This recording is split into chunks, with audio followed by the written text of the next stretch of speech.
तो चलिए शुरू करते हैं। यहाँ पर हम ओपन कर लेते हैं MS वर्ड एंड यहाँ पे हम ब्लैंक डॉक्यूमेंट ओपन करेंगे और यहाँ पे आपको समझाने के लिए मैं एक रैंडम पैराग्राफ लेके आऊँगा और उसके लिए एक छोटा सा फार्मूला मैं यहाँ पे लगाऊंगा। वैसे तो फार्मूले MS एक्सेल में लगते हैं, लेकिन वर्ड में भी कुछ फार्मूले होते हैं। तो मैं यहाँ पे टाइप करूँगा 25 एंड 5 एंड ब्रैकेट बंद करके एंटर करूँगा। तो यहाँ पे देखो मेरे सामने कुछ पैराग्राफ आ जाएंगे जो कि एक रैंडम पैराग्राफ है। यहाँ पे 3 पेज का डेटा मेरे पास आ गया है।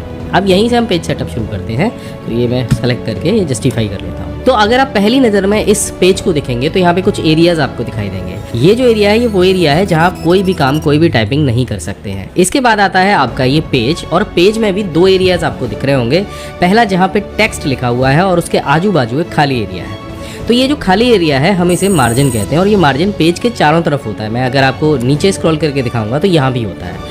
आप कहोगे सर ये तो बड़ा नॉर्मल चीज़ है, जो मार्जिन होता है पेज के चारों तरफ होता है, लेकिन क्यों होता है? देखो यहाँ पे बीच में हमको ये जो एरिया मिलता है ये टेक्स्ट टाइप करने के लिए मिलता है, यानी ये एक सेफ जोन है। यहाँ पे आप टाइप कर सकते हो और जब प्रिंट आउट निकालोगे आप पेज के ऊपर तो वो इधर उधर से कटेगा नहीं।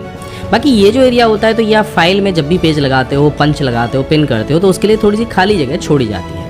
अब ये जो मार्जिन है ये अलग अलग तरह से आप सेट कर सकते हो पेज के अंदर। तो हम सीधे बिना कुछ देर किए चलते हैं पेज लेआउट वाले ऑप्शन पे। तो पेज लेआउट का जो ऑप्शन है वो आपको यहाँ पे लेआउट में मिलेगा और आप कोई भी MS वर्ड यूज़ कर रहे हो, 2007 कर रहे हो, 10 कर रहे हो, 21 कर रहे हो, 365 कर रहे हो, अधिकांशतः आपको ये बिल्कुल कॉमन आपको यहाँ पे एक टैब दिखाई देगी और इसमें सबसे शुरुआत में ही यहाँ पे मार्जिन का ऑप्शन दिया गया है। अब यहाँ पे हम नॉर्मल मार्जिन यूज़ कर रहे हैं, जो मार्जिन हम यूज़ कर रहे होंगे वो यहाँ पे दिख जाएगा और जो चारों तरफ से आपकी जो पेज के चारों तरफ जगह छूटी हुई है वो यहाँ पे आपको दिखा देगा। जैसे टॉप से इतना है, लेफ्ट से कितना है, बॉटम से कितना है और राइट से कितना है। अब आपको लगता है कि नहीं मुझे इतना मार्जिन नहीं चाहिए, मुझे तो थोड़ा सा कम चाहिए, तो आप नैरो यूज़ कर सकते हो और जैसे मैं नैरो यूज़ करूँगा तो आप पेज पे इसका इफेक्ट देख सकते हो। इसी तरह से यहाँ पे मॉडरेट भी है, वाइड भी है। अब मैं जैसे वाइड यूज़ करूँगा तो मार्जिन ज़्यादा हो जाएगा, टेक्स्ट की जगह कम हो जाएगी और उतने ही पेज आपके बढ़ जाएंगे।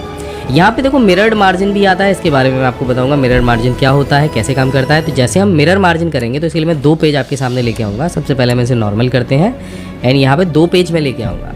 अब जैसे आपने कोई मैगजीन देखी होगी, अब मैं यहाँ पे मिरर मार्जिन पे इसको लेके जाता हूँ।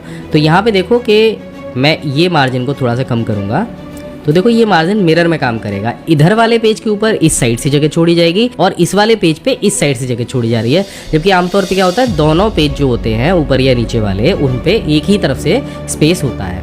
तो यहाँ पे हम मिरर मार्जिन में ये चीज़ देख सकते हो कि मेरे पहले पेज पे तो इस साइड से जगह छोड़ी गई है एंड दूसरे पेज पे इस साइड से जगह छोड़ी गई है। तो जब आप बुकलेट प्रिंटिंग करते हो तब ये मिरर मार्जिन बहुत काम आता है, यानी पेज के बीच में से ये जगह छोड़ देता है, बिल्कुल ऐसे जैसे शीशा रख दिया हो।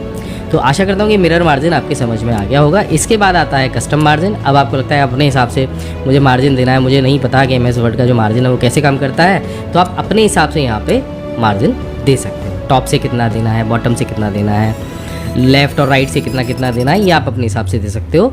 तो ये यहाँ पे पेज सेटअप का एक टैब भी आपके सामने ओपन हो जाएगा। इसमें इसके साथ साथ देखो एक चीज़ और दे रखी है, ओरिएंटेशन। अब ये ओरिएंटेशन क्या होता है, मैं सारे पेज एक साथ रख लेता हूँ। यहाँ पे इस समय आप जो ये ध्यान रखना कि आपको जो पेज यहाँ पे दिखाई दे रहा है, जो चीज़ें यहाँ पे दिखाई दे रही हैं वही आपके प्रिंट आउट में भी निकलने वाली है। तो यहाँ पे हमने इसका जो मार्जिन है 2 तरह से सेट कर लिया, एक पोर्ट्रेट कर लिया और एक लैंडस्केप कर लिया। लेकिन इसमें भी एक बड़ी अच्छी चीज़ है जो मैं आपको बताता हूँ। तो अभी यहाँ पे एक कॉर्नर में एरो दिख रहा होगा, इस पर क्लिक करो एंड यहाँ पे देखो आपको ओरिएंटेशन दिख जाएंगे दोनों। मार्जिन के नीचे मार्जिन का टैब है, पेपर का टैब है, लेआउट का टैब है। तो मुझे पहला पेज तो चाहिए था यहाँ पे पोर्ट्रेट एंड दूसरा पेज मुझे लैंडस्केप चाहिए इसके बाद। तो देखो मैं यहाँ पे इस पर क्लिक करूँगा, इस जगह पे एंड यहाँ पे जाऊँगा और यहाँ से लैंडस्केप पे क्लिक करके होल डॉक्यूमेंट की जगह दिस पॉइंट फॉरवर्ड पे क्लिक करूँगा एंड ओके कर दूँगा। तो जो मेरा पहला पेज था वो यहाँ पे पोर्ट्रेट आ गया एंड दूसरा पेज मेरा लैंडस्केप आ गया। अब मुझे दोबारा से फिर से ये वाला जो पेज है फिर से पोर्ट्रेट चाहिए। तो मैं यहाँ पे लास्ट में क्लिक करूँगा इस पेज पे एंड यहाँ पे जाके फिर दोबारा से पोर्ट्रेट करूँगा एंड यहाँ पे दिस पॉइंट फॉरवर्ड पे जाके ओके कर दूँगा। तो अब देखो 3 तरह के पेज मेरे डॉक्यूमेंट में यहाँ पे आपको दिख रहे होंगे। पहला पेज मेरा इस तरह का आ गया, दूसरा इस तरह का आ गया। इसके बाद के जैसे अब मुझे पेज चाहिए होंगे, मानो कि मुझे फिर से लैंडस्केप या पोर्ट्रेट चाहिए मेरे डॉक्यूमेंट के हिसाब से, तो मैं यहाँ पे सेलेक्ट